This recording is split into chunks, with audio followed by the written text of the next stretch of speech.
the Twitter account, where we get a handle on the news. That's right, this is the Twitter account where we get a handle on the news. This is the news portion of the show. So let's get to the headlines. A Girl Scout in Philadelphia was robbed of $50 in cash this week while selling Thin Mints. In other words, she experienced what it was like to buy a box of Thin Mints. A woman in North Georgia gave birth to the first ever set of quadruplets at the Gainesville Hospital this week. Her 4 baby girls are named McKenna, Tegan, Sawyer, and Callie. The mother has been described as white. A 50-year-old Japanese man tragically died after his 6-ton pornography collection fell on top of him. Okay, you may laugh, but that could have happened to any one of us. NASA scientists announced this week that they found microbes in a cave in Mexico that may be up to 50,000 years old, making it officially the second oldest living organism after Keith Richards. 30 pounds of cocaine was found in the nose of an American Airlines plane during, quote, routine maintenance. Still to be questioned, the 3 other planes seen going to the bathroom with it. A type of solar eclipse known as a ring of fire will be visible in the sky over the western U.S. in the fall this year. That is, unless Sam and Frodo make it to Mordor first. I'll admit that was more for just me. A city in China has created special free parking spaces to be used only by people stopping to use the bathroom. Yeah, we have that in America too. It's called Arby's. There's a new McDonald's that just opened in the Vatican last week. And I'll be honest, Atlanta, I could not settle on one joke for this one, so just get ready for a regular Catholic McFlurry of jokes. That's right, there's McDonald's that just opened in the Vatican this week. Just what the Catholic Church needed, more Mass.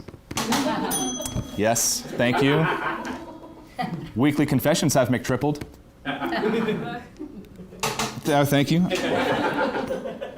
As it says in the Bible, God made woman out of man's right McRib. Apparently the Pope orders from the collar menu. Okay. That's right, at night you can always see those golden archdiocese. And finally, speaking of the McRib, the new way to tell if it's coming back is when there's black smoke coming out of the chimney. Anyways, thank you. An adulting school opened recently in Maine to teach young adults grown-up skills. Its first lesson, move out of Maine. Now, speaking of travel, summer is officially here and people all over the world are embarking on travels of their own. With all that fun and adventure, there can also be quite a few pitfalls along the way.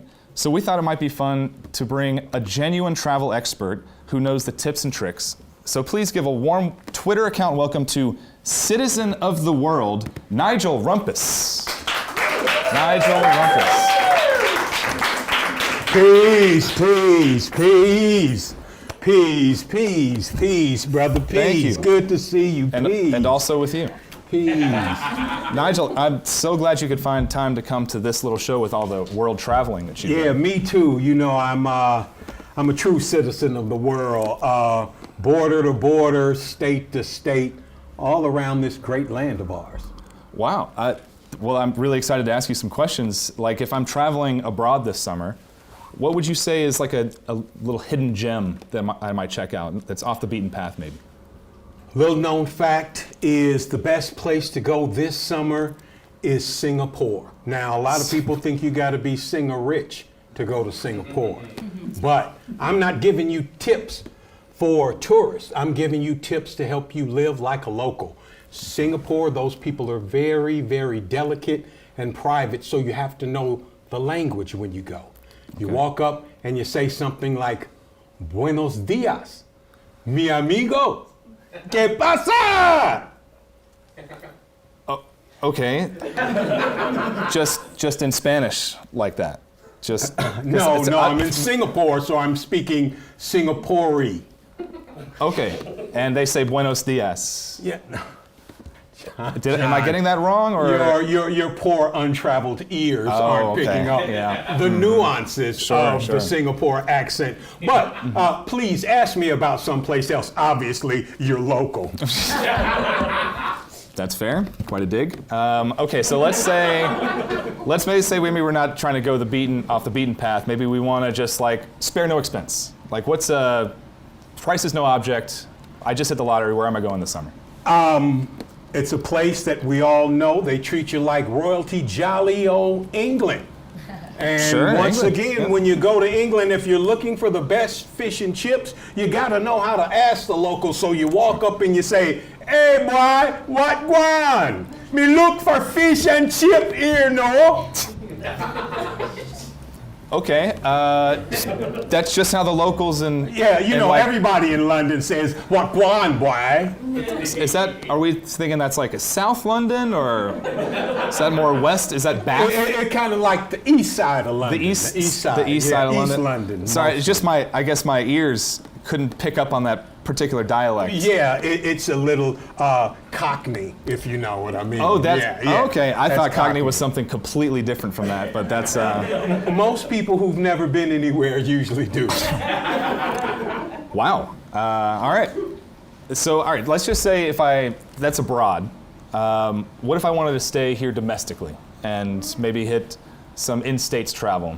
What's a citizen of the world think about these United States? Well, these United States, the best places are on our coast. If you want sun, sand, and beautiful babes on the beach, Okay. you go to wonderful sunny California. And you know how to talk to those beach babes. You say, "Hey, little lady, what's going on with you? You pert near the purtiest thing I never seen in my life."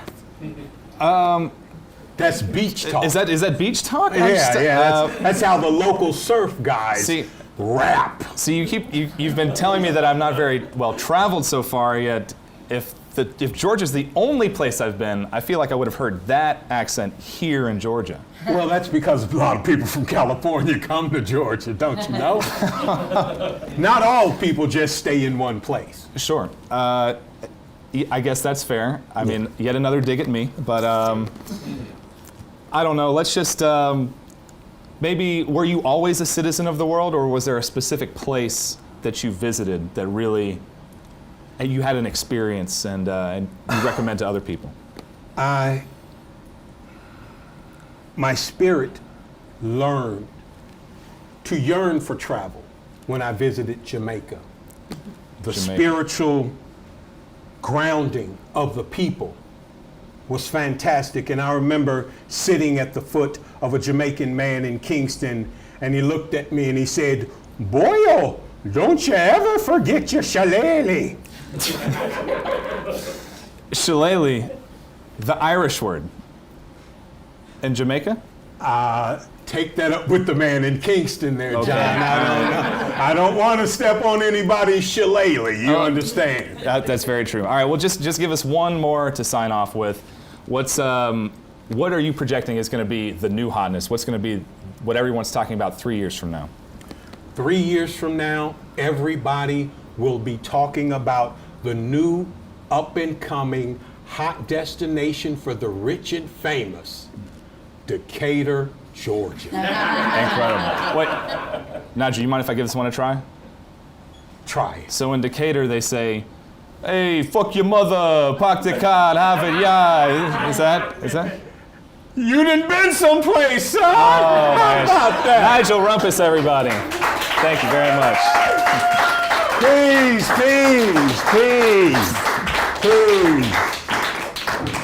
Back to the headlines.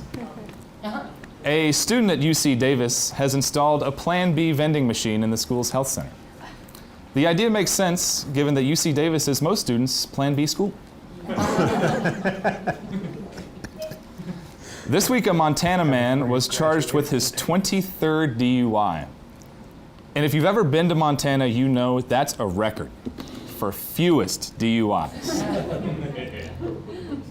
According to Pew, at least one person in the United States has been shot by a toddler every week for the last 2 years. The toddler is still at large. And that's been the Twitter account. For ATL Live, I've been John Timmers. Enjoy the rest of the show.